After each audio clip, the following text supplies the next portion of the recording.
네, 여러분 반갑습니다. 한 주 동안 평안하셨습니까? 우리 오늘은 정말 진심으로 이렇게 인사하십시다. 사랑하고 축복합니다. 네, 사랑하고 축복합니다. 당신이 잘 되기를 원합니다. 네, 당신은 나의 모든 것입니다. 당신은 나의 모든 것입니다. 늘 건강하고 행복하시길 바랍니다. 네, 건강하고 행복하시길 바랍니다. 네, 잘하셨습니다. 여러분 축복을 많이 하니까 참 마음이 평안하고 은혜와 평강이 넘치지 않습니까? 그래서 여러분 하루에도 3번 정도는 웃으시고요. 3번 정도는 축복하시고요. 3번은 감사하시고요. 또 3번은 하나님 은혜 가운데 그 사랑을 표현하는 그런 여러분이 다 되었으면 좋겠습니다. 오늘은 몸이 보내는 경고 신호, 그런 것이 무엇이 있을까? 그 몸이 보내는 경고 신호를 무시하지 마라. 이런 제목으로 여러분과 함께 이야기를 나누고자 합니다. 현대인들은요, 무엇보다도 관계 중심보다는 일 중심인 것 같다는 생각이 많이 들 때가 있습니다. 그래서 너무 바빠서, 너무 정신이 없어서 주위를 자신을 살펴보지 못하는, 돌아보지 못하는 그런 시간이 많습니다. 즉 쉬지 못하는 주말, 성과 위주의 일, 또 직장 생활. 직장이란 단어 속에서 여러분이 유추할 수 있는 생각들이 뭐가 있습니까? 여러분 직장 하면 첫째 떠오르는 것이 업무 과다, 스트레스, 그 다음에 야근, 예전에는 뭐 잡무가 있고요. 또 상사의 눈치를 보면서 요즘은요, 후임자 내지는 후배들의 눈치도 본답니다, 상사들이. 그래서 서로 눈치 보고요. 또 경쟁하고 또 의식하고요. 도와주기보다는 윈윈 같은 상생을 가져오기보다는 경쟁 구조가 있고요. 또 건강보다는 일 중심으로 또 승진을 해야 되니까 또 축 처진 어깨를 볼 때가 많습니다. 직장인들을 보면 무기력하고 또 식사 시간도 불규칙하고 잦은 또 회식과 또 군대 문화의 어떤 수직적인 어떤 그런 것이 직장이라는 단어 속에 내포된 그런 의미들이 우리가 알게 모르게 인식되어 온 것 같습니다.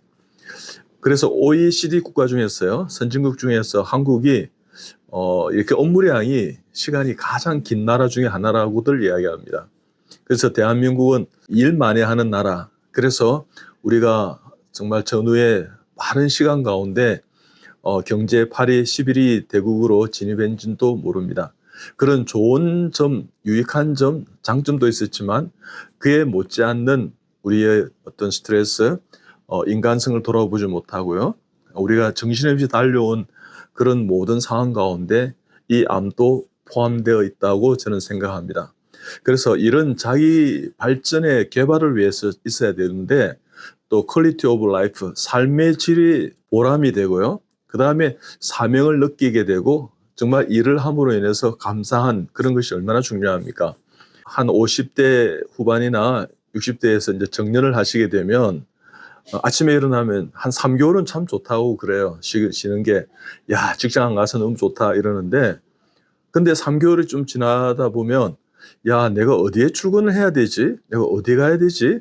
내가 무슨 일을 해야 되지? 하고 자고 우면하고 힘들어하는 그런 스트레스 받는 분들이 참 많다고 합니다. 그래서 여러분 일하는 것이 재미도 있어야 되지만 의미도 있어야 되는 것입니다. 그래서 행복해야 되는 것입니다. 그래서 우리가 생활 속에서 직장 생활 속에서 일을 할 때 특히 주부도 가정에서 일을 하실 때 정말 행복하게 하시기 바랍니다. 재미도 느끼고요.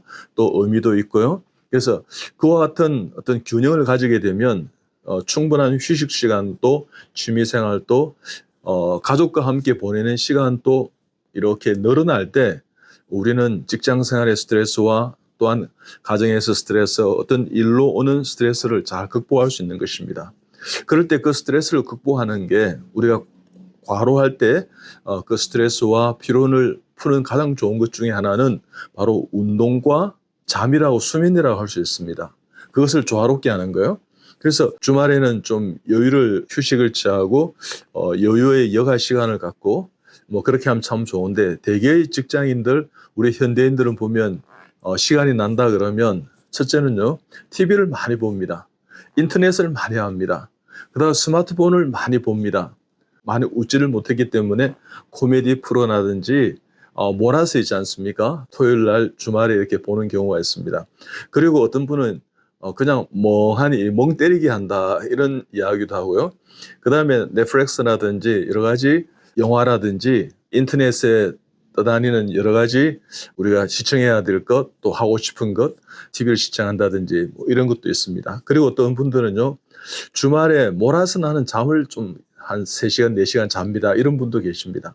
그 다음에 주말에는 잘 먹지 못했던 그런 것들을 생각해서 맛집을 이렇게 탐방하기도 하고요. 또 좋은 어떤 취미 생활과 여가의 어떤 것은 예를 들면 뭐 영화를 본다든지 연극을 본다든지 그림 전시회를 간다든지 뭐 이런 전시회를 이렇게 탐방한다든지 또 우리 한국의 유적지 명성지를 가본다든지 자녀들과 함께 현장 학습을 하는 그런 분들도 계시는 것 같아요. 참 좋은 어떤 취미 생활이고 스트레스를 푸는 좋은 방법이다 이런 생각이 듭니다. 자, 그럴 때 어떤 때 이와 같은 생활 습관 가운데 생활 상황 가운데 몸이 보내는 우리가 이렇게 참 힘들어야 하는 그런 경고 사인을 보낼 때가 있습니다. 그것을 절대 무시하면 안 됩니다. 무시하면 암이 되기도 하고요. 또 암인데도 불구하고 더 무시하게 되면 이 재발이 되는 것입니다. 첫째는 체력 저하도 있고 운동 부족도 있고 휴식을 갖지 못하는 이럴 때 우리는 우리 몸의 기록과 체력을 돋우기 위해서 한국 사람들은 특정 상품을 이야기 죄송합니다. 바커스라든지 구론산이라든지 비타500이라든지 마시는 거 참 좋아합니다. 그거 마시고 건강 보조식품 먹고 또 보양식 먹고 또 어떤 분은 또 마사지 하러 다녀요. 뭐 그렇게 해서 의존하는 경우가 많은데 문제는 그것이 계속해서 스트레스가 많아지게 되고 그와 같은 상황이 누적이 되면 이 스트레스가 풀지 못하고요. 계속해서 이렇게 쌓여간다는 것입니다. 암은 어느 날 갑자기 생기는 것이 아니고요. 그와 같은 상황 가운데 누적이 되면 우리 몸이 신묘막측하게 정말 신묘하고 막측하게 잘 만들어졌지만 고장이 툭 일어나는 것입니다. 그래서 만성 피로가 바로 암을 일으키는 원인이 될 수 있습니다. 여러분 만성이 필요하다든지 막 이렇게 힘이 든다든지 야, 나 이러다 정말 죽을 것 같아. 이러다 뭔가 문제가 생길 것 같아. 그것은 바로 우리의 몸이 우리에게 경고 사인을 보내고 있는 것입니다. 그럴 때 면역력이 저하된다는 것입니다. 기력과 체력이 떨어진다는 것입니다. 여러분 그것을 절대 무시하면 안 됩니다. 그렇게 하다 보면 여러분 암도 발생할 수 있는 것입니다. 자, 그럴 때 우리는요 암의 경고 신호가 있습니다. 신체적 정상으로 볼 때는 어느 날 내가 특별한 것도 없는데 머리가 지끈지끈 아프다든지 또 식사를 하는데 이 참 트름이 나면서 소화가 좀 불량하고 이렇게 소화가 잘 안 된다든지 또 갑자기 설사나 변비가 이렇게 교대로 일으킨다든지 또 갑자기 이제 많이 앉아서 그렇긴 하지만 요통이 왔는데 이게 계속 풀리지 않는다든지 그 다음에 뻣뻣한 어깨와 허리뿐만 아니라 이 우리의 척추가 좀 아프다든지 그 다음에 귀에서요 이명소리가 납니다. 띵 하면서 있잖아요. 어떤 사람은 마치 철을 있지 않습니까? 송곳으로 이렇게 끓는 소리가 난다는 거예요. 찍찍 이러면서 이렇게 신경이 쓰이고 그 다음에 어지럼증이 있습니다.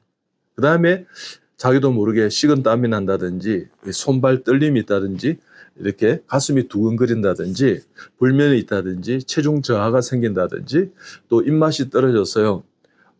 먹을 어떤 생각이 안 난다든지 이런 모든 것은 신체적인 우리 몸의 암의 경고 사인일 수 있습니다. 그 다음에 감정적인 증상의 사인도 있습니다. 불평, 불만, 시기, 미움, 질투, 증오, 화, 성, 분, 저주, 우울, 고립감, 무력감, 중압감, 그 다음에 건강염려증, 분노 조절 장애 이런 것이 감정적인 어떤 증상의 일부분으로 나타날 수 있습니다.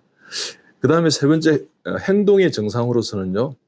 흡연을 너무 많이 한다든지 예전보다도 내가 반갑을 피웠는데 일주일에 한 갑으로 늘어난다든지 그 다음에 너무 많이 과식을 한다든지 폭식을 하고 자기도 모르게 폭언을 하고요.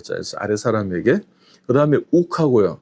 갑자기 화가 확 치밀으면서 가슴이 막 두근거리면서 뭔가 내 스트레스나 내 감정을 풀어야만이 넘어갈 수 있고 그런 어떤 분노의 어떤 조절이 안 된다든지, 또 갑자기 우리 생각하면 내가 왜 이래 살까 하면서 불안이 이렇게 엄습해 온다든지, 이런 모든 것도 행동에서의 어떤 경고 사인일 수 있습니다. 그다음에 마지막 네 번째는 정서적인 증상이 있을 수 있는데요.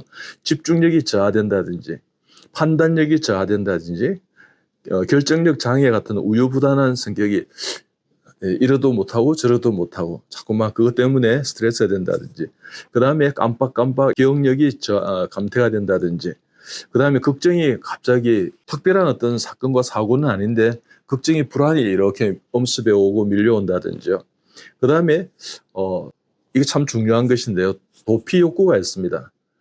어디 훌쩍 떠나보고 싶다든지, 그 다음에 사회에서 어떤 내가 멍때리 같은 거 있지 않습니까? 막 그냥 사라지고 싶고, 그냥 사람 대인관계에서 이렇게 사람 만나는 것이 좀 기피가 된다든지, 막 갑자기 울분이 이렇게 주솟는다든지, 왠지 막 눈물이 난다든지, 과거에는 참 좋았지 하면서 과거 회귀적인 어떤 생각이 자꾸만 든다든지, 그런 이야기를 자기도 모르게 한다든지, 또 정말 중요한 것인데 기분이 나쁜 거예요.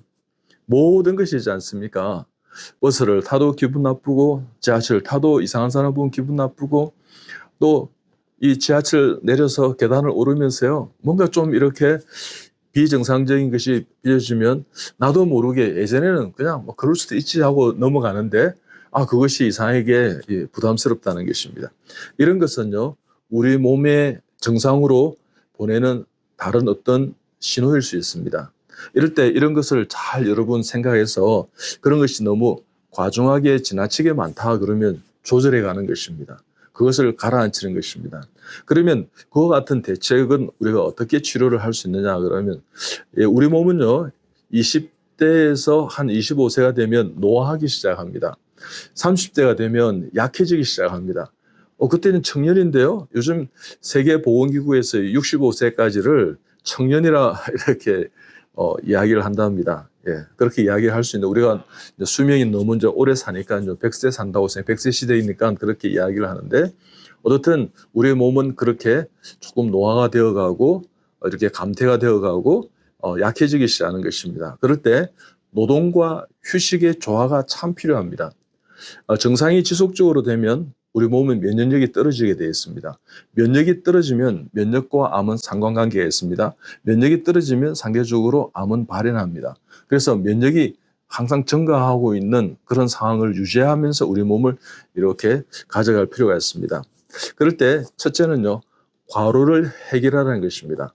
내가 좀 피곤해, 내가 뭔가 고장이 날 것 같아, 이상해, 이런 것 같은 암의 경고 신호가 있으면 그 과로한 상황 가운데 좀 벗어나십시오.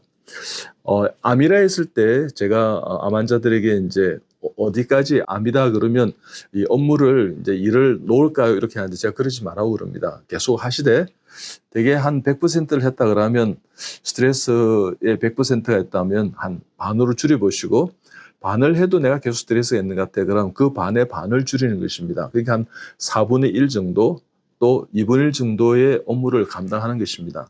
그리고 업무의 어떤 경중에 따라서 스트레스가 양은 작지만 질적으로 스트레스가 될 때가 있습니다. 그러면 그것은 주위의 여러 가지 상황 가운데 조정해서 이렇게 나아가야 되는 것입니다. 그럴 때 생활의 규칙을 꼭 지키십시오.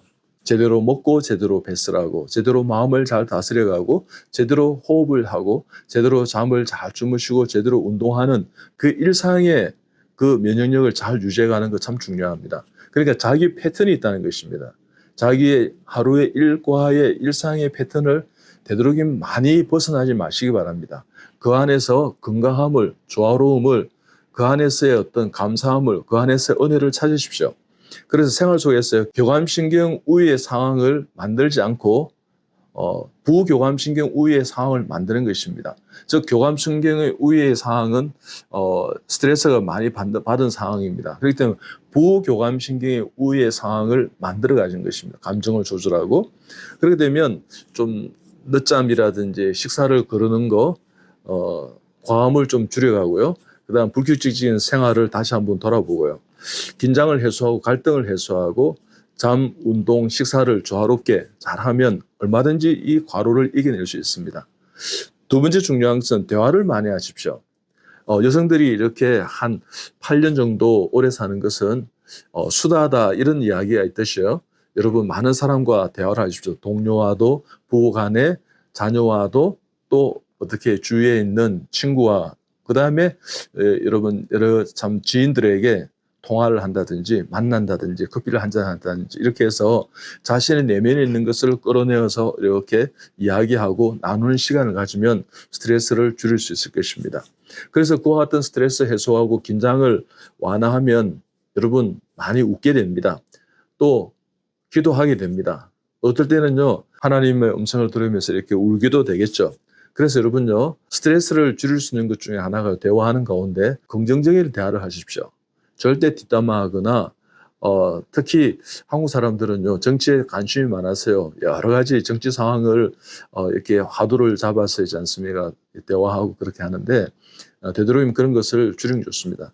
다른 사람을 칭찬하십시오. 부교감신경 우위의 상황이 될 것입니다. 퇴근길에 가볍게 술도 하고 담배도 하고 뭐 이런 것도 있을 수 있지만 그런 것이 너무 이렇게 시간을 많이 할애하는 것은 좋지 않습니다. 가볍게 차 마시고 가볍게 이렇게 만나서 대화하고 그다음 웃고 서로 축복하고, 그래서 또 좋은 것은 취미생활을 함께하는 사람과의 그 커뮤니티를 만드십시오. 그래서 기다려지는 어떤 그런 그 설레임의 보람도 있습니다. 그런 어떤 삶을 누리십시오. 그래서 여러분 틈틈이 음악도 듣고요. 또 그림도 이렇게 감상도 하시고 이런 조화로움이 있으면 여러분 우리 몸에 보내는 신호가 줄어들 것입니다. 그렇게 해서 잘 이겨내는 여러분들이 되시기 바랍니다. 여러분 암 이겨낼 수 있습니다. 여러분 암이 보내는 경고 신호를 무시하지 않는 지혜로운 여러분들이 다 되시기 바랍니다. 여러분 사랑하고 축복합니다. 힘내시기 바랍니다. 감사합니다.